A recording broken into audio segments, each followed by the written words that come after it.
kebanyakan dulu sebagai fuel di kereta, uap seperti itu, terus kemudian di boiler sampai sekarang juga masih pakai boiler ya, gitu ya. Terus seperti itu.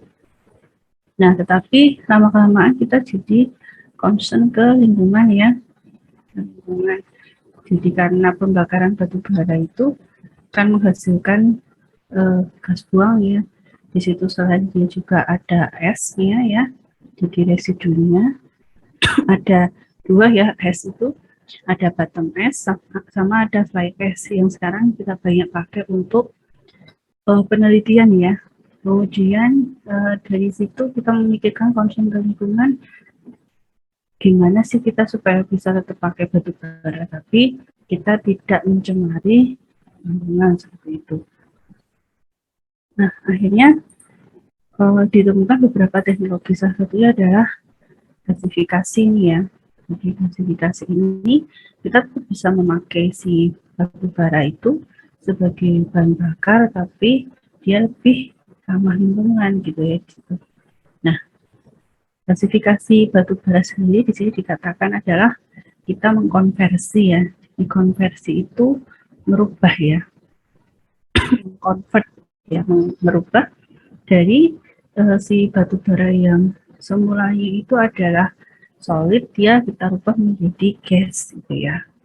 Nah, di mana nanti ketika dia sudah berubah menjadi gas bisa kita pakai sebagai bahan bakar, yang mana harapannya adalah nanti lebih ramah lingkungan seperti itu. Nah, gas yang dihasilkan dari proses gasifikasi batu bara sendiri itu ada ini ya, syngas ya ini. Jadi ada H2, CO sama CO2. Kalau di pabrik kita mengenalnya ada syngas itu ya.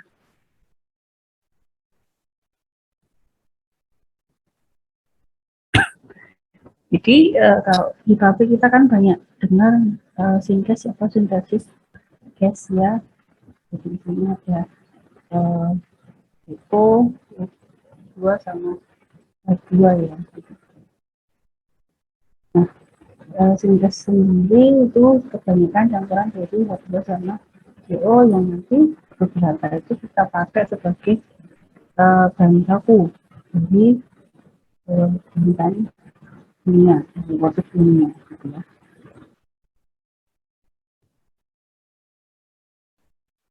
Penggunaan reaksi O2 itu akan menghasilkan reaksi eksotermal, sedangkan penggunaan reaksi H2O dan CO2 itu akan menghasilkan reaksi endotermal. Ini adalah dalam proses daripada si gasifikasi.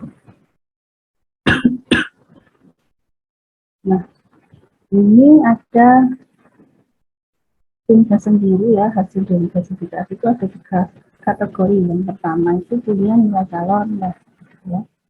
Jadi dihasilkan dari gasifikasi batu bara dengan media gasifikasinya adalah campuran udara dan pupus. Udara dan pupus itu maksudnya H2O uap ya, steam ya.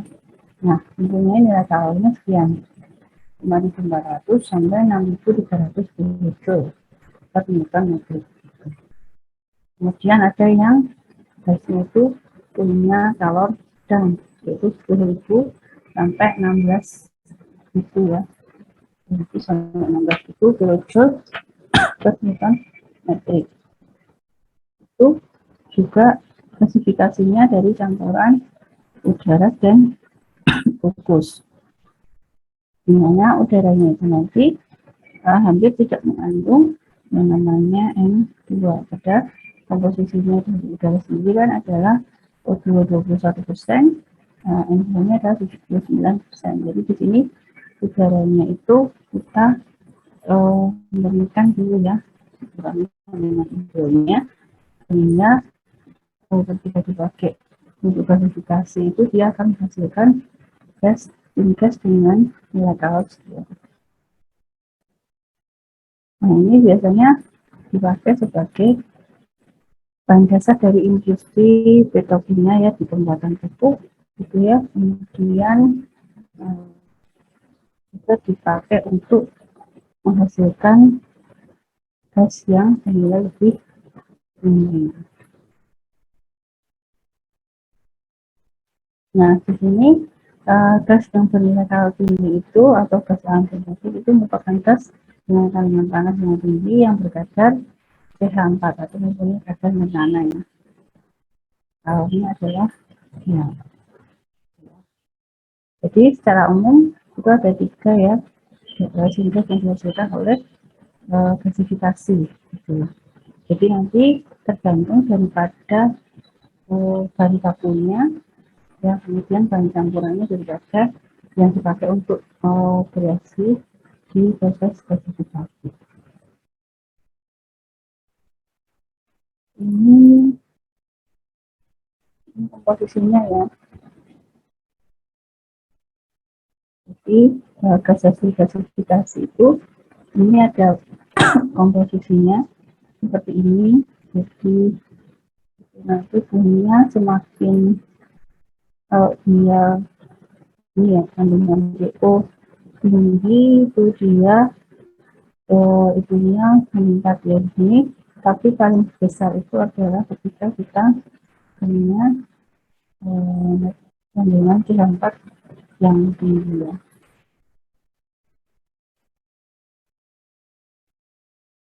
Oke, terus keunggulannya dari gasifikasi apa selain itu clean ya, teknologi. Jadi nanti ketika dipakai untuk pembakaran yaitu nanti hasil pembakaran itu akan bersih ya. Nah itu selain itu adalah mampu menghasilkan suatu gas yang konsisten, kemudian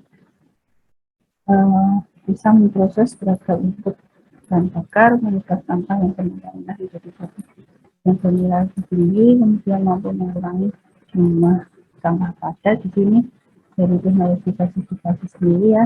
Kemudian gas yang dihasilkan tidak mengandung furan ataupun dioksin yang berbahaya.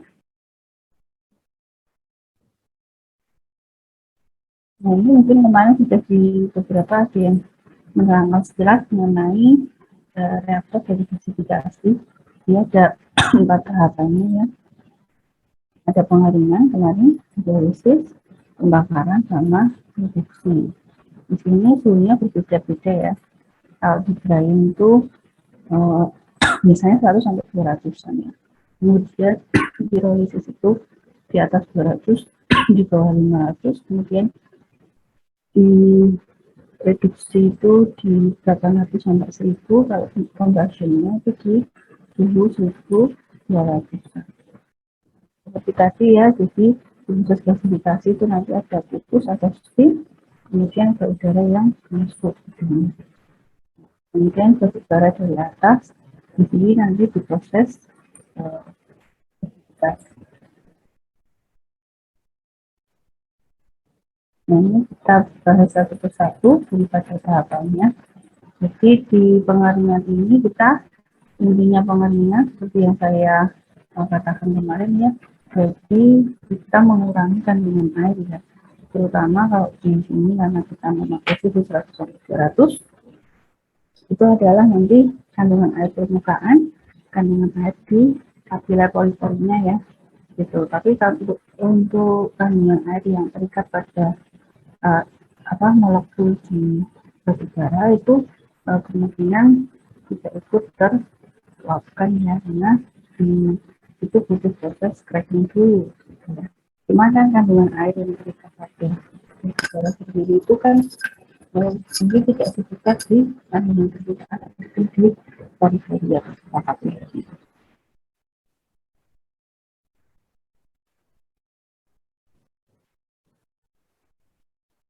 jadi di sini kita pengeringannya itu selain ada suhu 100-200 itu ya, 1 sampai 200 derajat Celcius, kita juga memanfaatkan dari udara ya yang masuk tadi sama steam ya.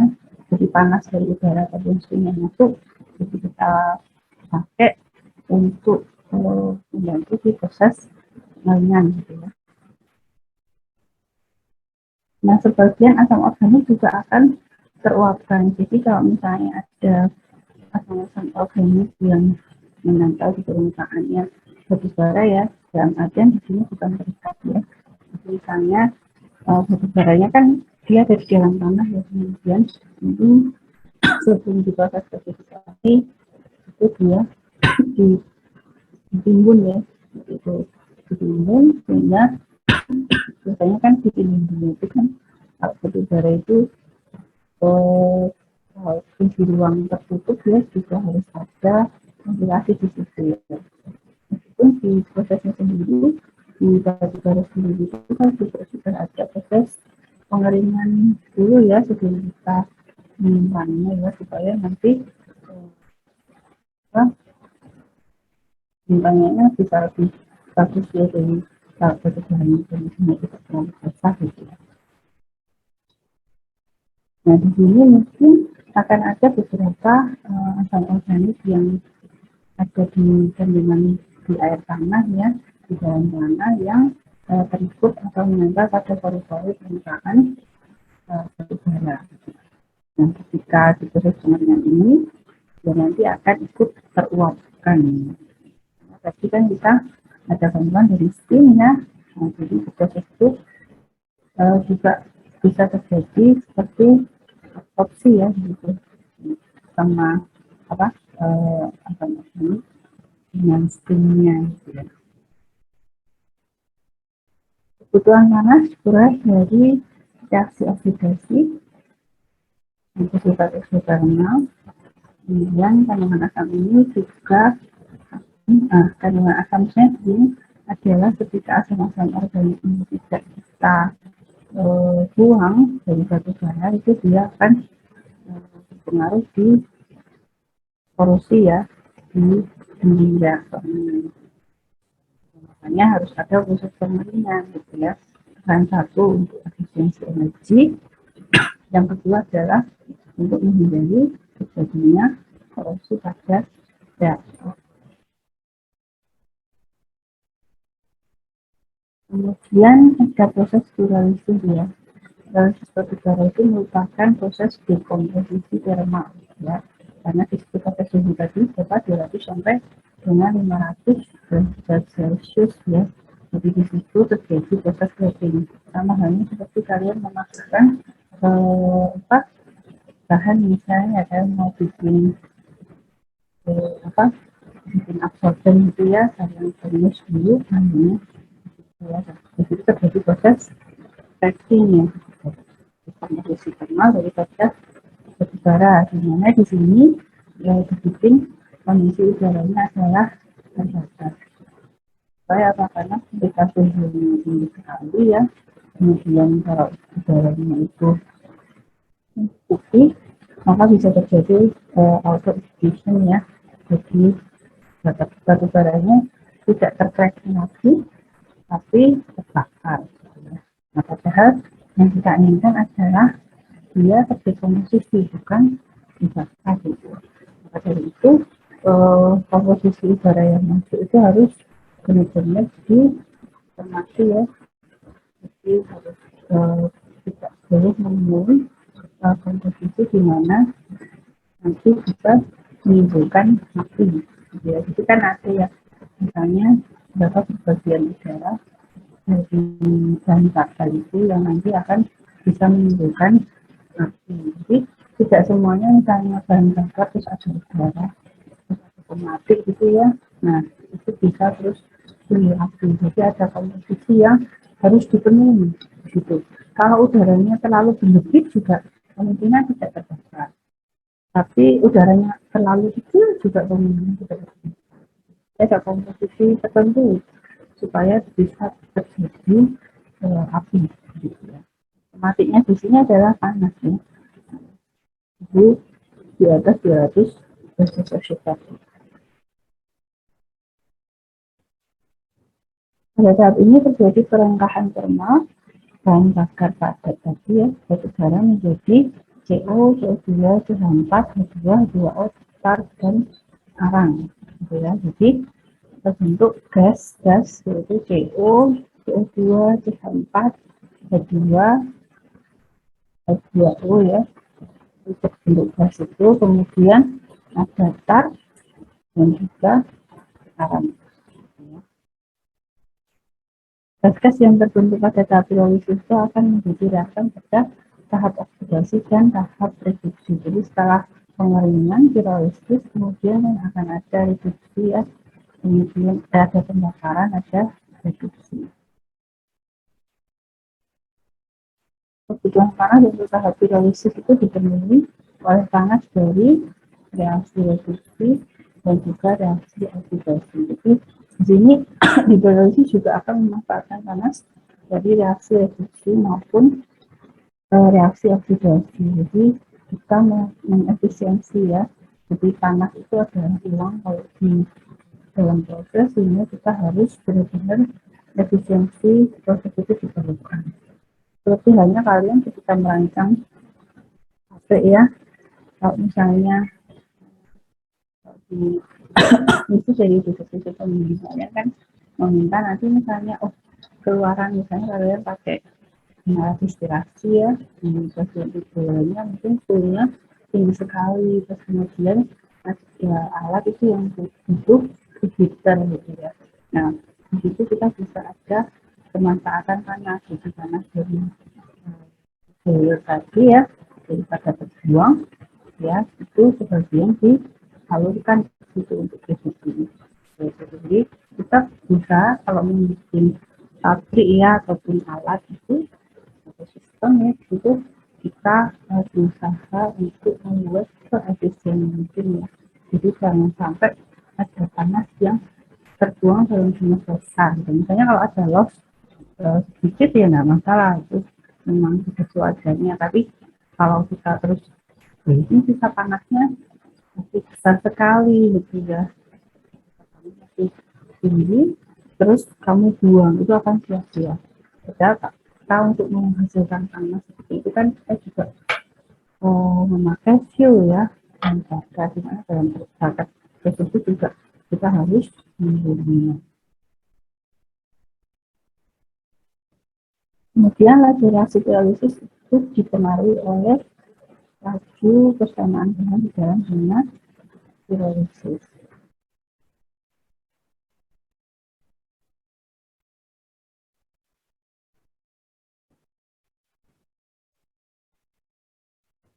Laju pemanasannya sendiri itu bergantung dari sifat dari termofisik bahan yang dinyatakan sebagai diffusivitas panas bahan. Jadi bahan sendiri itu kan punya sifat fisiknya ya. Misalnya dia kalau hubungannya dengan thermal itu kan berarti dia punya konduksivitas panas berapa ya. Di situ itu akan berpengaruh juga ya terhadap di sini adalah transfer panas dari makin besar diffusivitas panas maka laju pemanasan bahan akan semakin tinggi. Berarti laju piralisisnya akan semakin tinggi sehingga laju pembentukan gasnya juga akan semakin tinggi.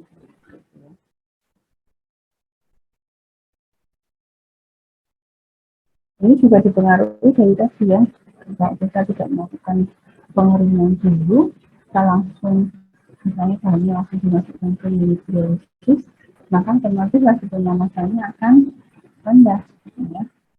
Karena konduktivitas panasnya dia akan turun ya. Jadi diffusivitas panasnya adalah transfer panasnya. Jadi transfer panasnya itu sendiri juga akan turun gitu ya, otomatis laju piralisisnya turun sehingga laju pembentukan gasnya juga semakin. Maka dipastikan kalau bisa bahan itu masuk di piralisis itu benar-benar kering ya, sehingga tidak ada hambatan di situ ya, karena air itu merupakan hambatan ya panas ya gitu. Jadi dia bisa mengurangi laju ya.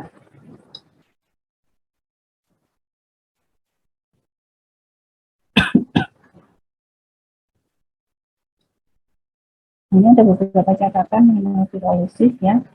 Pada temperatur 200 derajat Celcius itu hanya uap air yang dilepaskan, gitu ya. Kemudian pada temperatur sekian itu nanti akan ada pelepasan CO2 asam asetat dan juga uap air.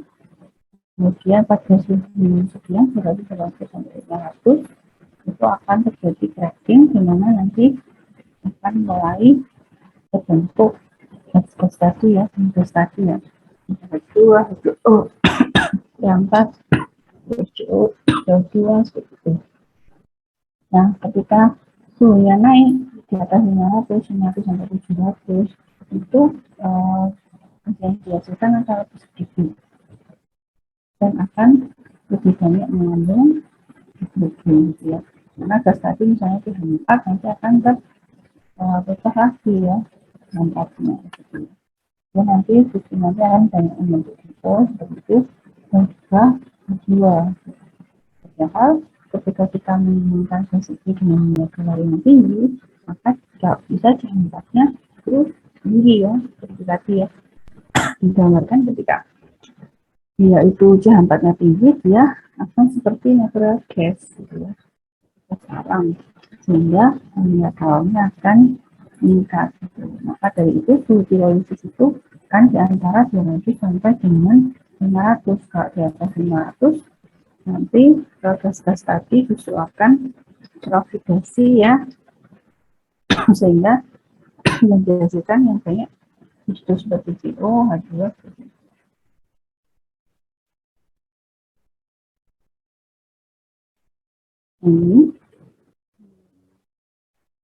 Ini gambaran strukturnya ya. Sekarang hidrolisis seperti ini. Punya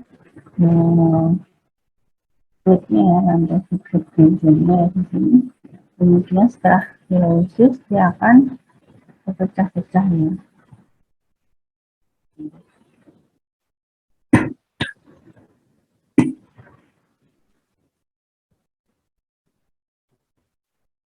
Pemanasan terhadap partikel batu bara itu akan menyebabkan terjadinya cracking, pemutusan ikatan ya.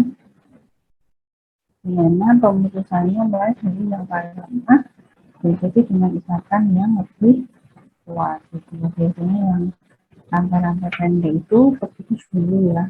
Nanti yang rantai panjang selanjutnya kemudian nanti yang double chain ya, yang ikatan rangkap itu setelah ikatan penjarinya terputus ya. Setelah itu kan baru siklik ya. Itu beberapa jadi tahap ya. Ikatan yang lemah, ikatan yang kuat. Pada pertama itu ikatan hidrogen akan terputus dan batu bara itu akan melembek. Itu disebut tahapannya sebagai metagas, gitu ya. Terus pada tahap kedua atau primary pyrolysis itu ikatan ininya pada rantai alifatis ya, itu mulai terputus sehingga membentuk molekul dan zat molekul yang besar, uap air, metanan, itu hidrokarbon ringan dan gas dengan molekul ringan lainnya.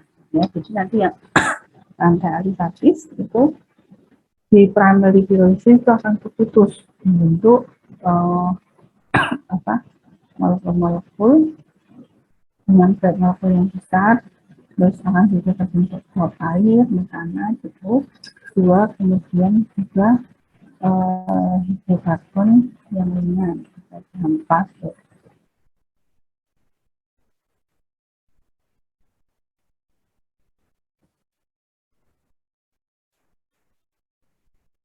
Jika molekul besar yang pernah memiliki jumlah molekul cukup ringan, maka pada suhu pirolisis itu akan menguap. Sehingga pada suhu yang lebih rendah itu akan membentuk tar. Ya. Jadi tadi ya di primary pyrolysis tadi, kalau misalnya molekul-molekul yang besar itu punya jumlah molekul yang ringan ya. Jadi di sini itu ya PM-nya yang rendah-rendah itu ya. Yang kecil-kecil itu, yang kecil-kecil itu, nah itu nanti akan menguap. Ya. Lebih mudah menguap. diganti lagi. Nah, nanti kalau misalnya